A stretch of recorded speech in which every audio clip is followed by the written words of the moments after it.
What if I told you that Galveston Island had secret ties to the American Revolution?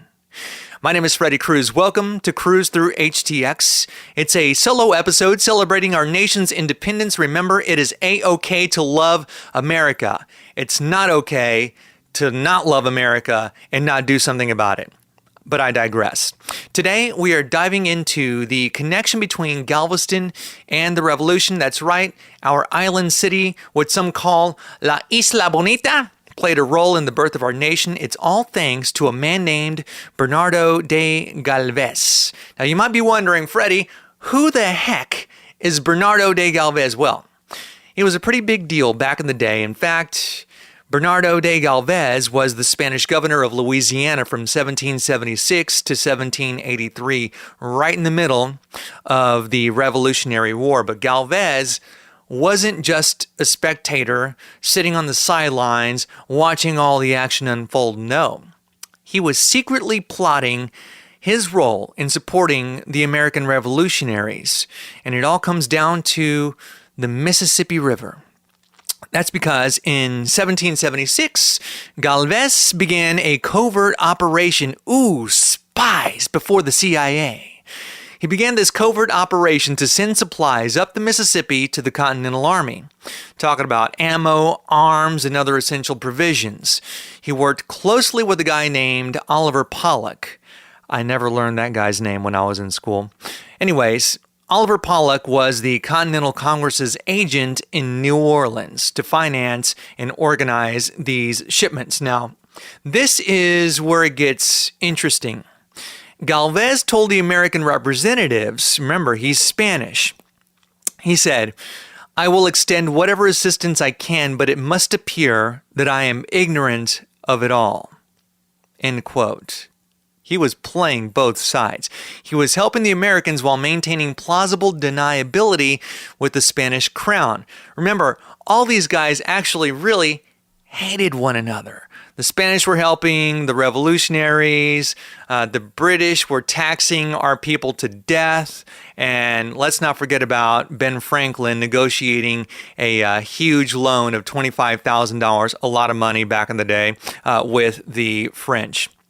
But back to Galvez. Why would he risk his neck to help these radical rebels who don't want to pay their taxes? Why would he help the Americans? Well, it wasn't out of the kindness of his heart or a burning passion for democracy.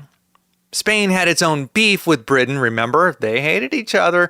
They had their own beef, and they saw the revolution as an opportunity to weaken their rival. By supporting the Americans, Galvez was serving Spanish interests. And as the war progressed, Galvez took more of an active role. He led military campaigns against British forces in Florida, which indirectly helped the American cause by forcing the British to fight on two fronts. Kind of sounds, parallel to modern day America. But I digress. This guy was playing 4D chess while everyone else was playing checkers, no doubt. Galvez, well, his efforts were so significant that none other than George Washington himself considered them a deciding factor in the American Revolution. That's right, our nation's first president gave a tip of his hat, his tricon, if you will, to the Spanish governor. Now, you might be thinking, all right, this is really interesting, but what does this have to do with Galveston? Well, here's the kicker. It's my long-winded way of saying Galveston is named after one Bernardo de Galvez. But here's the twist. This is why so few people on the island or in the Houston area in general know about Galvez. It's because the island's namesake never actually set foot on the island.